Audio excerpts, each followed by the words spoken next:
नमस्कार। आपण मैंने डिजिटल मार्केटिंग विषय में किसी जानी ना ना जदि जानी ना ताकि एबे ही फटाफट तार इनफॉरमेशन में कहीं आपण फ्री टाइम रे डिजिटल मार्केटिंग द्वारा बहुत किसी इनकम कर पाए। हाँ आज्ञा जदि विश्वास होनी ताहले मु जो आईडी आउ नंबर मेंशन करी ताधे कॉल करके देखो।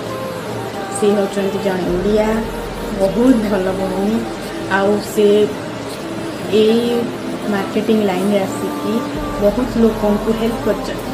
तो हाँ आज्ञा आपण कहीं भी हूँ जॉब करूँ स्टूडेंट हूँ कि घरे ही कहीं रहना था जदि आपण फ्री टाइम अच्छे ताहले ताकू यूज करके किसी इनकम करता तो भल कथा ना।